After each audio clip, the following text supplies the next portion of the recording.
بسم اللہ الرحمن الرحیم ایاک نعبد و ایاک نستعین۔ آج مجھے اندازہ ہے کہ ایک تھوڑے سے آکورڈ ٹائم میں آپ لوگوں کو ہم نے تکلیف دی ہے، بٹ وی ور ہوپنگ کہ فیصلہ جو ہے وہ پورے 11:30 بجے سنا دیا جائے گا and will be done with this before 12 o'clock۔ But فیصلہ لیٹ سنایا گیا ہے، اس لیے آپ کو تھوڑی سی نماز کے ٹائمنگ کے حوالے سے تکلیف ہوئی، اس کی معذرت ہے۔ آج کا دن جو ہے وہ پاکستان کی عدالتی تاریخ کا سیاہ ترین دن ہے،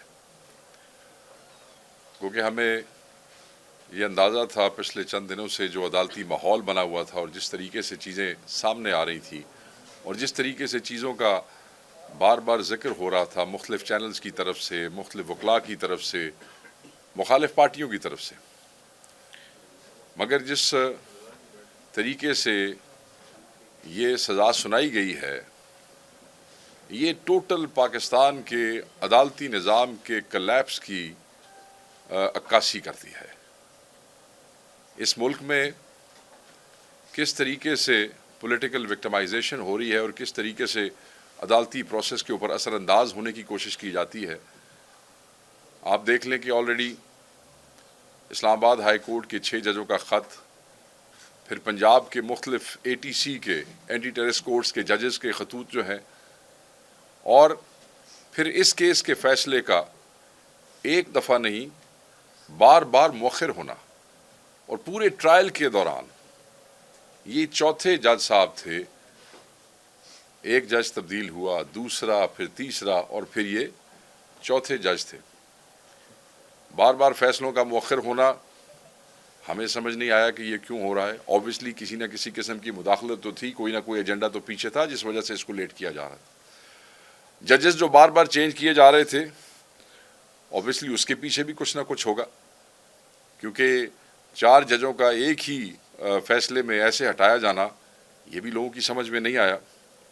القادر ٹرسٹ کیس جس میں آج عمران خان صاحب کو سزا سنائی گئی ہے، وہ بھی دیگر مقدمات کی طرح قطعی بے بنیاد، من گھڑت اور جھوٹا کیس ہے، اور یہ کیس جو ہے وہ عمران خان صاحب کو جھکانے کے لیے، یا شاید یہ سمجھتے ہیں کہ پاکستان تحریک انصاف جو ہے وہ گھٹنے ٹیک دے گی۔ ایسا نہیں ہوگا، نہ پہلے کیسز میں ایسا ہوا ہے نہ اب ایسا ہوگا۔ دیگر کیسز کی طرح یہ کیس بھی ایک سیاسی انتقام اور انصاف کا قتل ہے۔ ہم کہتے ہیں کہ جس غیر منصفانہ طریقے سے اس ٹرائل کو چلایا گیا ہے، جس طریقے سے چیزیں ہمارے سامنے آئی ہیں، اس کو انصاف کے عدالتی قتل کے علاوہ اور کچھ بھی نہیں کہا جا سکتا۔ ہم اس سزا کو ریجیکٹ کرتے ہیں۔ یہ بریت کا کیس تھا، بریت کے علاوہ کچھ بھی نہیں تھا۔ اگر اس کیس کو انصاف اور قانون کے قاعدوں کے مطابق، اصولوں کے مطابق سنا جاتا، ٹرائل کیا جاتا، تو کوئی قانون ایسا نہیں تھا جس کے تحت عمران خان صاحب کو سزا دی جا سکتی تھی یا ان کی اہلیہ کو سزا دی جا سکتی تھی۔ ان کی اہلیہ تو کوئی جو ہے وہ عہدہ نہیں رکھتی تھیں سرکار میں، صرف ایک ٹرسٹی تھی، اور ٹرسٹی ہونے کا اتنا بڑا جو ہے وہ سزا دی گئی، اور اس کی وجہ کیا ہے؟ پھر میں کہوں گا پولیٹیکل وکٹمائزیشن۔ وہ سزا صرف اور صرف عمران خان صاحب کی ذات کو تکلیف دینے کے لیے کی گئی، جس کا ذکر آج انہوں نے خود بھی کیا وہاں پہ۔ اور آپ ان کا حوصلہ دیکھیں کہ لاسٹ ٹائم بھی بشرا بی بی جب پشاور سے اڈیالہ کے لیے پہنچی، جب انہوں نے کہا کہ یہ پہنچ نہیں سکے اور وہ پورے 11:15 بجے وہاں پہنچ گئی تھی، وہ پوری تیاری کے ساتھ یہاں سے گئیں، اپنا سامان، اپنی ہر چیز لے کے گئیں کہ یہ فیصلہ اگر خلاف ہوتا ہے تو میں گرفتار ہونے کے لیے تیار ہوں۔ کوئی ڈر نہیں تھا، حق کے ساتھ کھڑی تھی، اور ان کے میاں جو ہیں وہ آلریڈی حق کے ساتھ کھڑے ہونے کی سزا پا رہے ہیں پچھلے کئی سینکڑوں دنوں سے۔ سو آج بھی انہیں وہاں پہ انہوں نے جس وقت سزا سنائی گئی، ان کو کسٹڈی میں لیا گیا، وہ صرف اور صرف خان صاحب کو تکلیف دینے کے لیے۔ اس کیس میں نہ عمران خان صاحب کا کوئی ذاتی فائدہ، نہ ان کی بیگم صاحبہ کا، نہ ان کے اکاؤنٹس میں کوئی پیسے آئے، نہ ان کے بیگم کے اکاؤنٹ میں کوئی پیسے آئے، باہر سے پیسہ آتا ہے۔ نواز شریف صاحب کے بیٹے جو ہیں وہ ایک ٹرانزیکشن کرتے ہیں، 15 ملین پاؤنڈ کا گھر جو ہے وہ جب 30 ملین پاؤنڈ میں بیچا جاتا ہے تو این سی اے اس کے اوپر ایک کریٹک قسم کی یا ایک آؤٹ آف دا بلو قسم کی جو ایک ٹرانزیکشن ہے اس پہ ایکشن لیتی ہے، اس پہ وہاں پہ کارروائی ہوتی ہے۔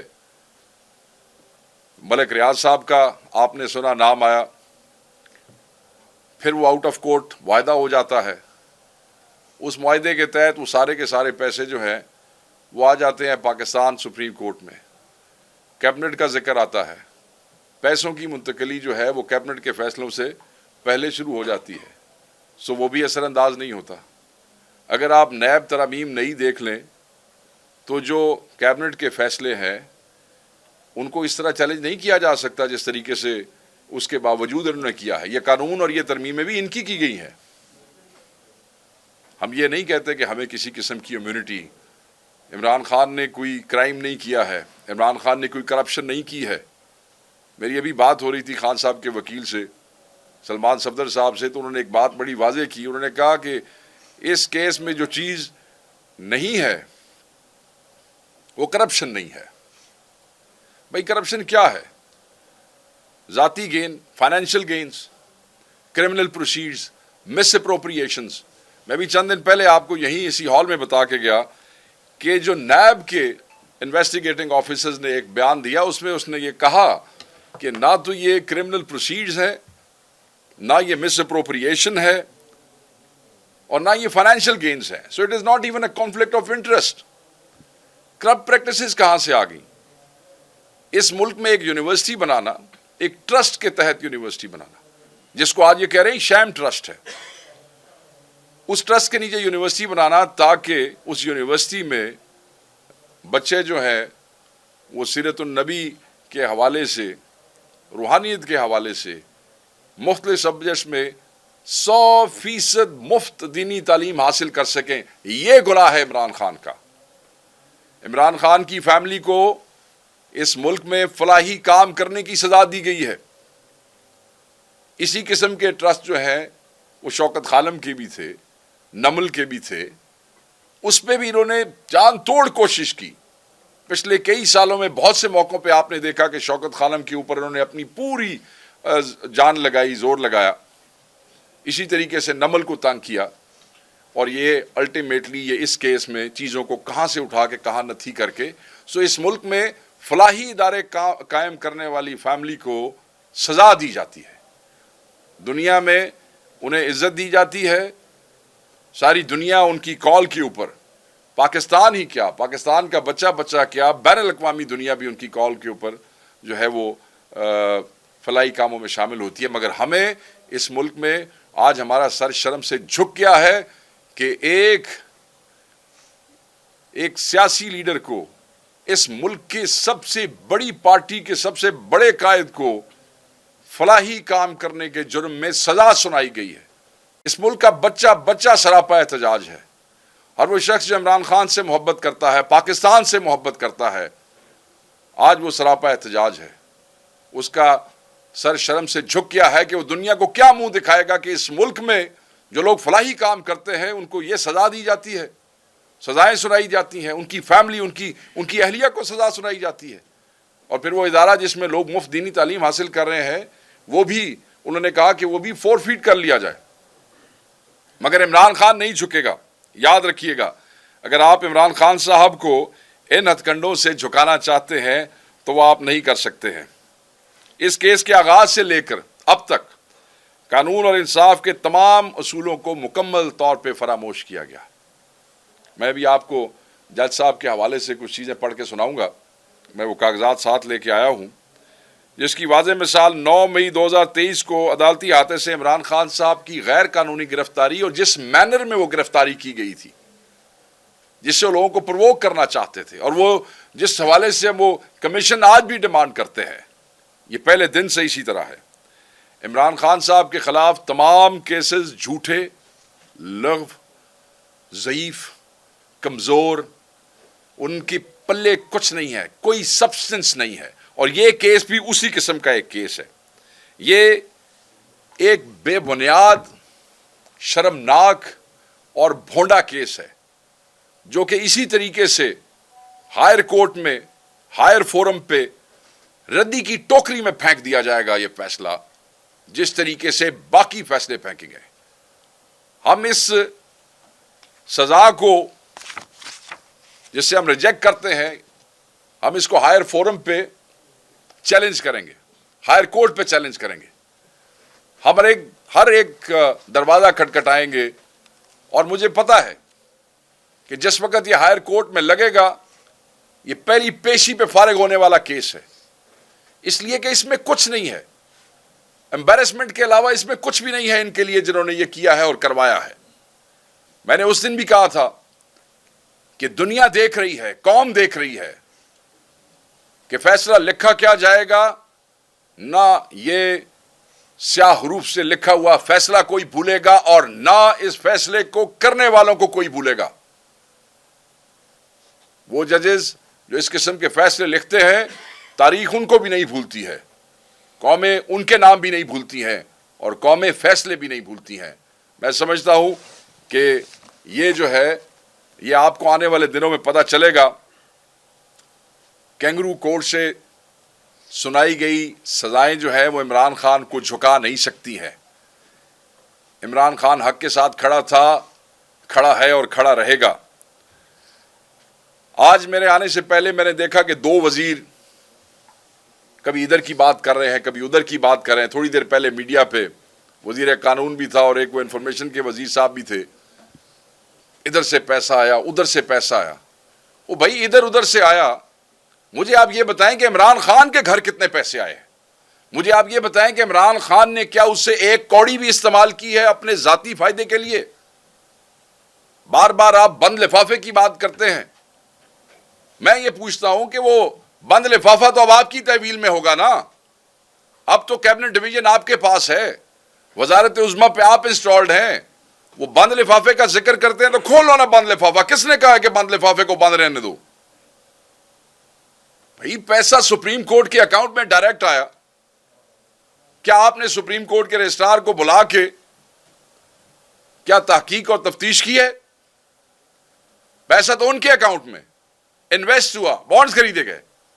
آپ یہ بتائیں کہ کیا رجسٹرار سپریم کورٹ کو بلایا آپ نے؟ آپ یہ بتائیں کہ کیا جو رول ہے سپریم کورٹ کا اس وقت, کیا آپ نے اس کی بھی تحقیق کی؟ کیا آپ نے اس کو بھی اپنے فیصلے میں شامل کیا, یا آپ کو صرف عمران خان نظر آیا تھا جس کا اس میں کوئی کردار ہی نہیں تھا؟ سو میں یہ سمجھتا ہوں کہ یہ وہ نقائص ہیں جو اس فیصلے میں موجود ہیں, اور یہ جب ہائر کورٹس میں جائیں گے تو یہ چیزیں بالکل آپ کے سامنے آئیں گی. یہاں پہ نیب کا تو میں نے ذکر کر دیا. ایک چیز بڑی ضروری ہے, اور وہ ہے کنڈکٹ آف دا جج. یہ جو جج صاحب ہیں, جنہوں نے فیصلہ سنایا, جج صاحب ناصر جاوید رانا صاحب جو ہیں, یہ ایک سن 2004 کی ایک ججمنٹ ہے supreme court of Pakistan. Supreme court of Pakistan جو ہے, انہوں نے جج صاحب کے حوالے سے کچھ کمنٹس جو تھے وہ لکھے تھے. انہوں نے کہا کہ he has a strong tendency of committing any mischief. یہ جج صاحب کے حوالے سے لکھا گیا. And is absolutely unfit for judicial service. His judicial powers are withdrawn. It is directed that another judicial officer be posted in his place. This was a case. یہ ایک راولپنڈی کا کیس تھا, سو motto case number 1 of 2004 decided on 26th October.